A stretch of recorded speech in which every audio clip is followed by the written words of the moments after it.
हर बार जब तुम बस आखिरी बार बोलकर स्क्रीन खोलते हो, तब तुम्हारा दिमाग तुम्हारे खिलाफ काम करना शुरू कर देता है। धीरे धीरे तुम्हारी आंखों से चमक चली जाती है, कॉन्फिडेंस खत्म हो जाता है, और सबसे खतरनाक बात, तुम्हें पता भी नहीं चलता कि तुम अंदर से टूट चुके हो। लेकिन आज जो तुम सुनने वाले हो वो शायद तुम्हारी पूरी जिंदगी बदल दे। पॉर्न सिर्फ एक हैबिट नहीं है, ये एक साइकोलॉजिकल ट्रैप है, एक ऐसा जाल जो इंसान की इच्छा शक्ति, सेल्फ रिस्पेक्ट और असली इमोशंस तक खा जाता है। आज मैं तुम्हें मोटिवेशन नहीं दूंगा, मैं तुम्हें वो सच दिखाऊंगा जो शायद किसी ने तुम्हें कभी नहीं बताया। क्यों तुम बार बार रिलैप्स करते हो? क्यों लोनली लोग सबसे जल्दी फंसते हैं? क्यों तुम्हारा दिमाग अब रियल लाइफ से बोरिंग महसूस करता है? और सबसे जरूरी, कैसे कुछ लोग बिना स्ट्रगल किए इस एडिक्शन से हमेशा के लिए बाहर निकल जाते हैं। लेकिन ध्यान से सुनना, क्योंकि शुरुआत में जो चीज छोटी लगती है वही आखिर में इंसान की पूरी पहचान बदल देती है। एक लड़का था, नाम जरूरी नहीं क्योंकि शायद वो लड़का तुम हो। शुरुआत में उसने सिर्फ क्यूरियोसिटी में देखा था। दोस्तों ने कहा, भाई सब देखते हैं, नॉर्मल है, एक बार देख ले। और सच कहें तो उसे उस समय कुछ गलत लगा भी नहीं। रात में फोन उठाया, ईयरफोन्स लगाए और बस एक क्लिक। लेकिन उसे नहीं पता था, उस एक क्लिक के बाद उसका दिमाग पहले जैसा कभी नहीं रहेगा। धीरे धीरे वो स्ट्रेस में देखने लगा, फिर बोर्डम में, फिर लोनलीनेस में, और फिर बिना वजह भी। अब वो कंट्रोल नहीं कर रहा था, उसका दिमाग कंट्रोल कर रहा था। पॉर्न एडिक्शन की सबसे डेंजरस बात यह है, ये शुरुआत में एडिक्शन लगता ही नहीं, क्योंकि इसमें इंस्टेंट प्लेजर मिलता है। तुम्हारा ब्रेन डोपामाइन रिलीज करता है और ब्रेन को लगता है ये चीज मुझे खुशी दे रही है। लेकिन असली प्रॉब्लम यहीं शुरू होती है, क्योंकि ब्रेन शॉर्टकट पसंद करता है। रियल लाइफ में मेहनत करनी पड़ती है, रिलेशनशिप बनानी पड़ती है, कॉन्फिडेंस बिल्ड करना पड़ता है। लेकिन पोर्न इंस्टेंट फैंटेसी देता है, बिना रिजेक्शन, बिना एफर्ट, बिना रियलिटी। और धीरे धीरे तुम्हारा ब्रेन रियल दुनिया से इंटरेस्ट खोने लगता है।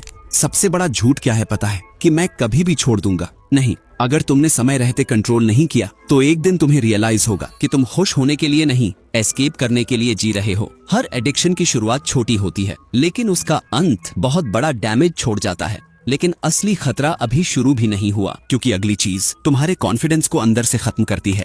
कभी नोटिस किया है, कुछ लोग रूम में एंटर करते हैं और बिना कुछ बोले पावरफुल लगते हैं, और कुछ आंखों में देखकर बात तक नहीं कर पाते। एक लड़का था, कॉलेज में इंटेलिजेंट था, फनी भी था, लेकिन धीरे धीरे वो चेंज होने लगा। लोगों से बचने लगा, गर्ल्स से बात करते समय नर्वस होने लगा, मिरर में खुद को देखकर अनकंफर्टेबल फील करता था। क्यों? क्योंकि अंदर ही अंदर उसे खुद से शर्माने लगी थी। पॉर्न सिर्फ बॉडी को नहीं, माइंड को भी अफेक्ट करता है। जब इंसान बार बार फेक इंटीमेसी कंज्यूम करता है तो उसका सबकॉन्शियस खुद को वीक महसूस करने लगता है, क्योंकि अंदर से उसे पता होता है कि वो रियल कनेक्शन नहीं बना पा रहा। धीरे धीरे गिल्ट बढ़ता है और गिल्ट कॉन्फिडेंस को खा जाता है। फिर इंसान बाहर से नॉर्मल एक्ट करता है, लेकिन अंदर से टूट चुका होता है। और सबसे शॉकिंग बात, तुम्हें लगता है प्रॉब्लम कॉन्फिडेंस की है, लेकिन असली प्रॉब्लम सेल्फ रिस्पेक्ट की होती है। क्योंकि जब इंसान खुद की नजरों में गिर जाता है तो दुनिया की कोई मोटिवेशन उसे नहीं बचा सकती। कॉन्फिडेंस जिम से नहीं आता, कॉन्फिडेंस तब आता है जब इंसान खुद से झूठ बोलना बंद करता है। लेकिन अभी जो बात आने वाली है वो और भी डेंजरस है, क्योंकि पोर्न सिर्फ कॉन्फिडेंस नहीं, तुम्हारी इमोशंस महसूस करने की ताकत भी खत्म कर देता है। पहले छोटी चीजों में खुशी मिलती थी, दोस्तों के साथ बैठना, फैमिली के साथ खाना खाना, बारिश देखना, म्यूजिक सुनना। लेकिन अब सब बोरिंग लगने लगा। फोन एक्साइटिंग है, फैंटेसी एक्साइटिंग है, लेकिन रियल लाइफ फ्लैट, एम्प्टी। क्यों? क्योंकि तुम्हारा ब्रेन ओवर स्टिमुलेटेड हो चुका है। जब इंसान बार बार हाई डोपामाइन कंज्यूम करता है तो नॉर्मल लाइफ वीक लगने लगती है। यही रीजन है कि एडिक्टेड लोग अक्सर कहते हैं कुछ फील ही नहीं होता। उनका ब्रेन रियल इमोशंस की सेंसिटिविटी खोने लगता है। धीरे धीरे फोकस खत्म होता है, मोटिवेशन खत्म होता है और इंसान इमोशनली डेड फील करने लगता है। लेकिन सुनो, तुम लेजी पैदा नहीं हुए थे, तुम वीक भी नहीं थे। तुम्हारा ब्रेन बस हाईजैक हो चुका है, और जो चीज तुम्हें कंफर्ट दे रही थी वही धीरे धीरे तुम्हारी जिंदगी खा रही थी। हर बार जब तुम एस्केप चूज करते हो तुम रियलिटी को और डिफिकल्ट बना देते हो। लेकिन अभी सबसे डेंजरस हिस्सा बाकी है, क्योंकि एडिक्शन सिर्फ अकेले नहीं आता, इसके साथ आता है आइसोलेशन।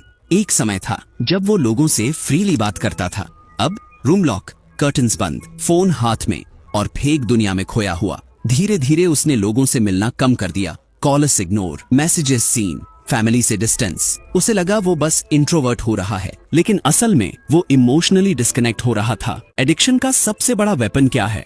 आइसोलेशन, क्योंकि जब इंसान अकेला होता है तो उसका दिमाग ज्यादा वल्नरेबल होता है। पॉर्न टेम्पररी कंफर्ट देता है, लेकिन बाद में एम्प्टीनेस और बढ़ा देता है। फिर इंसान उसी एम्प्टीनेस को भरने के लिए फिर पोर्न देखता है और यही साइकिल चलती रहती है।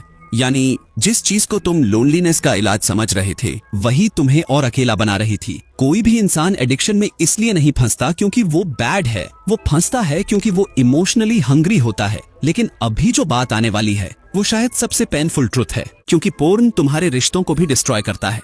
कभी किसी को जेन्युइनली पसंद किया है, लेकिन जब बात करने का समय आया तुम ऑकवर्ड हो गए। क्यों? क्योंकि तुम्हारा ब्रेन रियल कनेक्शन का आदी ही नहीं रहा, वो फैंटेसी का आदी हो चुका था, जहां सब परफेक्ट होता है, no rejection, no emotions, no responsibility. लेकिन रियल लाइफ ऐसी नहीं होती। रियल प्यार अनकंफर्टेबल होता है, पेशेंस मांगता है, एफर्ट मांगता है, और एडिक्टेड ब्रेन एफर्ट से भागता है। पॉर्न इंसान की एक्सपेक्टेशंस बदल देता है। धीरे धीरे रियल पीपल इम्परफेक्ट लगने लगते हैं, और यही रीजन है कि कई लोग रिलेशनशिप में होते हुए भी इमोशनली डिस्कनेक्टेड रहते हैं, क्योंकि उनका ब्रेन फैंटेसी कंपेयर करता रहता है। सबसे दुखद चीज क्या है पता है? कि एक दिन तुम्हारे पास लोग होंगे लेकिन कनेक्शन नहीं होगा, क्योंकि तुम इमोशंस फील करना भूल चुके होगे। लव स्क्रीन पर नहीं मिलता, लव प्रेजेंस में मिलता है, रियल कन्वर्सेशंस में, रियल कनेक्शन में। लेकिन अब सवाल ये है, अगर इतना डैमेज हो चुका है तो बाहर कैसे निकलें? यहीं से असली कहानी शुरू होती है। बहुत लोग बोलते हैं आज से बंद, फिर 2 दिन बाद रिलैप्स, फिर गिल्ट, फिर प्रॉमिस, फिर वही साइकिल। क्यों? क्योंकि वो हैबिट बदलने की कोशिश कर रहे हैं, लेकिन आइडेंटिटी नहीं। अगर तुम्हारा दिमाग खुद को अंदर से एडिक्टेड मानता है तो बिहेवियर वापस वही होगा। लेकिन जिस दिन इंसान खुद से ये कहना शुरू करता है मैं वो इंसान नहीं हूँ, उसी दिन रिकवरी शुरू होती है। असल लड़ाई अर्जी से नहीं है, असल लड़ाई सेल्फ इमेज से है। और सुनो, तुम्हें परफेक्ट बनने की जरूरत नहीं, तुम्हें बस ऑनेस्ट बनना है। क्योंकि रिलैप्स फेलियर नहीं है, लेकिन खुद से झूठ बोलना वो जरूर फेलियर है। अपने आप से एक सवाल पूछो, क्या ये वो इंसान करेगा जो मैं बनना चाहता हूँ? लेकिन सिर्फ माइंडसेट काफी नहीं होता, क्योंकि अगली चीज एनवायरनमेंट से जुड़ी है, और यही चीज ज्यादातर लोग इग्नोर करते हैं। एक लड़का जेन्युइनली छोड़ना चाहता था, लेकिन रात में वही बेड, वही फोन, वही इंस्टाग्राम रील्स, वही लोनलीनेस, और फिर रिलैप्स। उसे लगा उसकी विल पावर वीक है, लेकिन प्रॉब्लम विल पावर नहीं थी, ट्रिगर्स थे। ब्रेन पैटर्न्स पर चलता है। अगर एनवायरनमेंट सेम रहेगा तो बिहेवियर भी सेम रहेगा। यही रीजन है कि एडिक्टेड लोग स्पेसिफिक टाइमिंग पर ट्रिगर होते हैं। लेट नाइट, अकेलापन, स्ट्रेस, बोर्डम, ये सब ब्रेन के सिग्नल्स बन जाते हैं। मतलब कई बार तुम वीक नहीं हो, तुम बस ऐसे एनवायरनमेंट में हो जो तुम्हें बार बार गिरा रहा है। अगर सच में बदलना है तो एनवायरनमेंट बदलो, फोन हैबिट्स बदलो, स्लीप टाइमिंग बदलो, रूम सेटअप बदलो, और सबसे जरूरी अपने अकेलेपन को बदलो। लेकिन अब जो बात आने वाली है वो शायद इस पूरी वीडियो का सबसे पावरफुल हिस्सा है, क्योंकि एडिक्शन छोड़ने के बाद इंसान के अंदर क्या बदलता है वो बहुत कम लोग समझते हैं। पहले 3 दिन मुश्किल थे, फिर 7 दिन, फिर 14, लेकिन इस बार उसने भागना बंद किया। धीरे धीरे सुबह हल्का महसूस होने लगा, आंखों में कॉन्फिडेंस वापस आने लगा, म्यूजिक अच्छा लगने लगा, लोगों से बात करना आसान लगने लगा, और सबसे खास बात, मिरर में खुद को देखकर गिल्ट नहीं आता था। जब ब्रेन ओवर स्टिमुलेशन से बाहर आता है तो इमोशंस वापस आने लगते हैं, फोकस इंप्रूव होता है, एनर्जी वापस आती है, सेल्फ रिस्पेक्ट रीबिल्ड होने लगता है। लेकिन ये मैजिक नहीं है, ये रिकवरी है, और शायद यही सबसे बड़ी जीत है। Not becoming perfect but becoming real again. Healing loud नहीं होती, धीरे धीरे होती है, लेकिन उसका असर जिंदगी बदल देता है। लेकिन कहानी अभी खत्म नहीं हुई, क्योंकि अब तुम्हें वो सच सुनना है जो शायद तुम्हें आज डिसीजन लेने पर मजबूर कर दे। एक दिन तुम्हारी जिंदगी 2 हिस्सों में बंट जाएगी। पहला, वो इंसान जो हर स्ट्रेस से भागता रहा, हर दर्द को स्क्रीन के पीछे छुपाता रहा, हर रात खुद से हारता रहा। और दूसरा, वो इंसान जिसने एक दिन डिसाइड किया, अब मैं खुद को और डिसरिस्पेक्ट नहीं करूंगा। क्योंकि सच ये है, पॉर्न सिर्फ समय नहीं चुराता, ये इंसान की आइडेंटिटी चुरा लेता है। उसकी आंखों की चमक, उसकी एनर्जी, उसका कॉन्फिडेंस, उसका फोकस, उसका सेल्फ रिस्पेक्ट, सब धीरे धीरे खत्म होने लगता है। और सबसे पेनफुल चीज, दुनिया को पता भी नहीं चलता, क्योंकि ये लड़ाई अंदर चल रही होती है, साइलेंटली। लेकिन सुनो, अगर तुम ये वीडियो यहाँ तक देख चुके हो तो तुम्हारे अंदर अभी भी होप बाकी है, क्योंकि कंप्लीटली ब्रोकन लोग चेंज के बारे में सोचते भी नहीं। और याद रखना, तुम्हारा दिमाग तुम्हारा दुश्मन नहीं है, उसे बस गलत चीज की आदत पड़ चुकी है, और आदतें बदली जा सकती हैं, धीरे धीरे, आज नहीं तो कल, कल नहीं तो परसों, लेकिन जिस दिन तुम खुद को फिर से रिस्पेक्ट करना शुरू कर दोगे उस दिन ये एडिक्शन कमजोर पड़ना शुरू हो जाएगा। क्योंकि इंसान अर्जित से नहीं हारता, वो तब हारता है जब वो बिलीव कर लेता है कि वो बदल नहीं सकता। और शायद तुम्हें यही झूठ सबसे ज्यादा बेचा गया है। हर बार जब तुम खुद पर कंट्रोल चुनते हो, तुम सिर्फ एडिक्शन नहीं हरा रहे होते, तुम खुद को वापस जीत रहे होते हो। और शायद यही जिंदगी की सबसे बड़ी जीत है।